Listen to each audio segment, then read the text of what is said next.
Shadur Sanders warned against ignoring Tom Brady's advice as NFL legend sounds alarm on starter dreams. First, it was a normal FaceTime, then a few grainy clips, and before you knew it, the internet had already bought the story. Shadur Sanders just rolled into Cleveland with a brand new orange Rolls-Royce worth $500,000.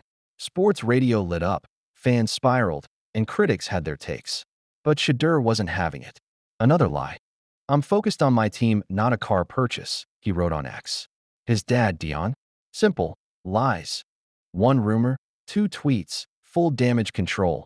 Then came the truth. That car wasn't Shedeur's.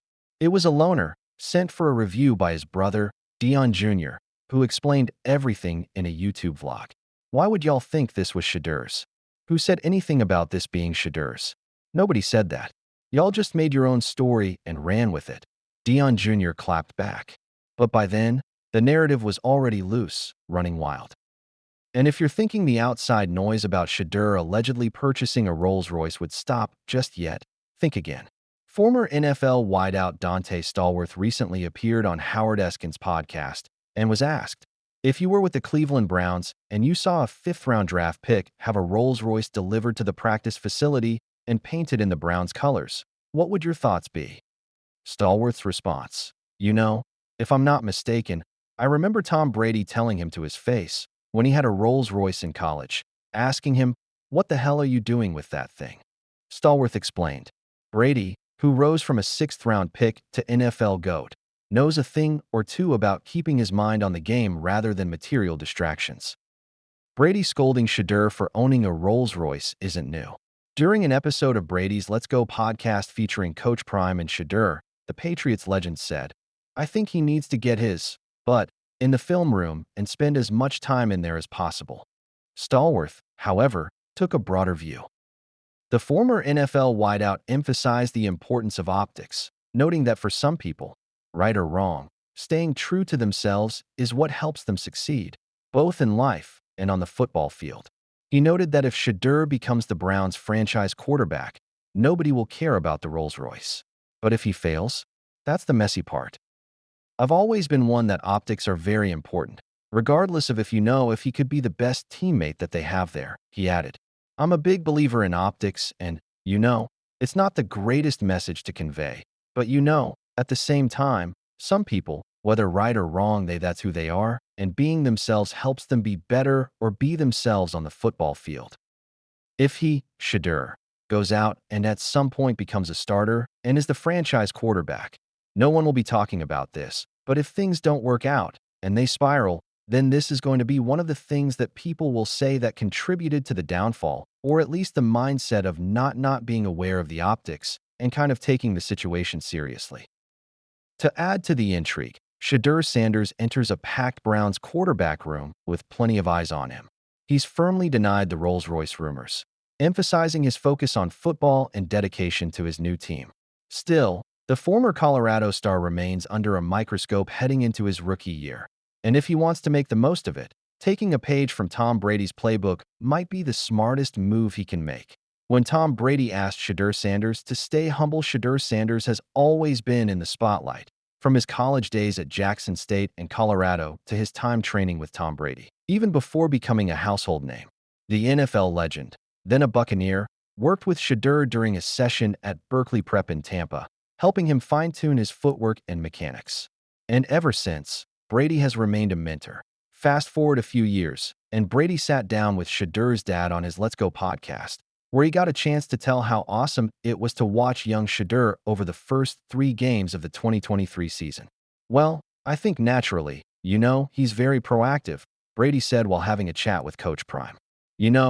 We had a conversation and then phone calls and then text messages and then him making the commitment to say, all right, hey, this is what I want to do. I'm really serious about it. Because a lot of it is, you want to see what their intention is. Because when you see someone that's really open to learning and wants to, has this thirst for knowledge, you want to be able to support that. And I think Shedeur has just done amazing things.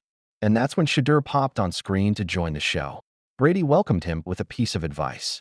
"Listen, stay humble over there, young man," Brady said with a laugh. Brady later made it clear that he's talking a lot of good things about Shedeur. And the QB shouldn't have listened to all this. In fact, he'd rather discuss all these things with his dad. And now, looking at how Shedeur is getting along with his new teammates, it's safe to say that the Browns quarterback is staying humble. And most importantly, he's gearing up to start his NFL career. Matt Rule doubles down on Dylan Raiola's stance as Greg McElroy offers serious advice, from hyped savior to frustrated freshman. That's what Matt Rule's quarterback Dylan Raiola's 2024 graph has been. Yes, his entry at Omaha last season had left the fans blinking twice, thinking that they were hallucinating. With the Oakley glasses and the broccoli hair, Raiola pulled off a Patrick Mahomes look. But we all know how that story ended. Arizona State Sun Devils' Big 12 basketball schedule. Rule's quarterback struggled badly to pull off a Mahomes-esque magic on the gridiron. In his debut against UTEP, Raiola completed 19 of 27 passes for 238 yards and 2 touchdowns in less than 3/4 of action. However, the whole picture showed some concerning stats when it came to Raiola's sacks. Against Illinois itself, Rule's quarterback got sacked 3 times. But even through this dark phase, the head coach showed how a little support can go a long way. Yes, he has been critical when he commented on Raiola's weight. He won't be a great quarterback at 240 pounds.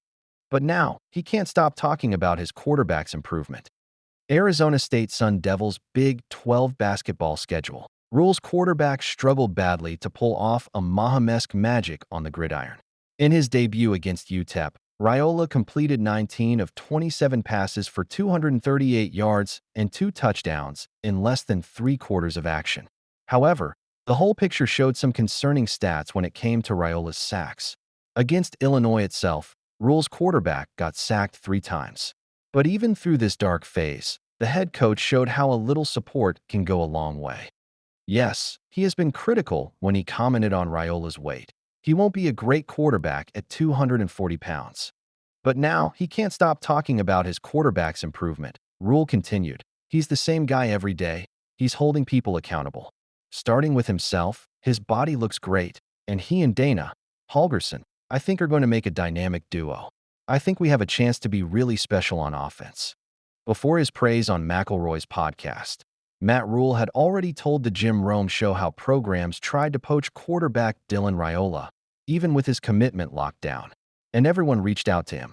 He could have taken the easy way out and left and gone into the portal and gone to someplace where he could start over, where he doesn't have to do as much himself. But he chose to stick it out and fight.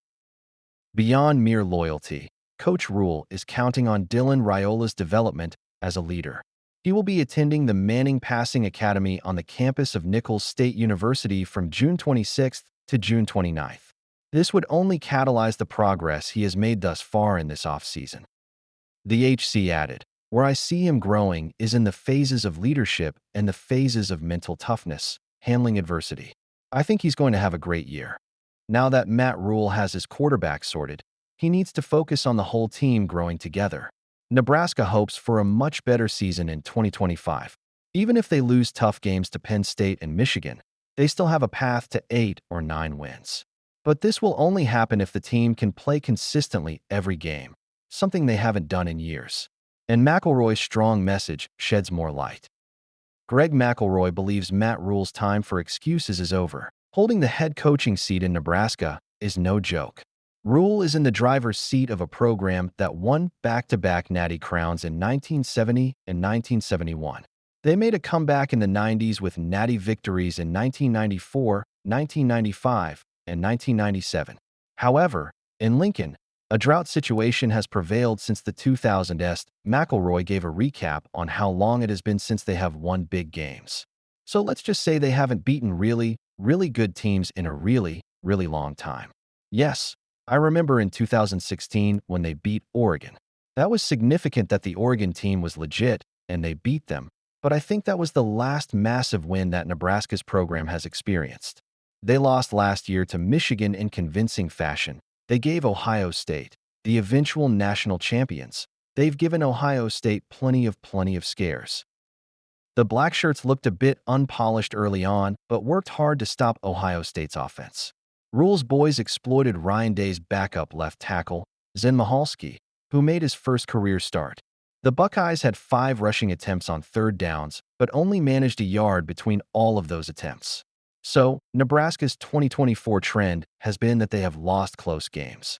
Now, how can they change this?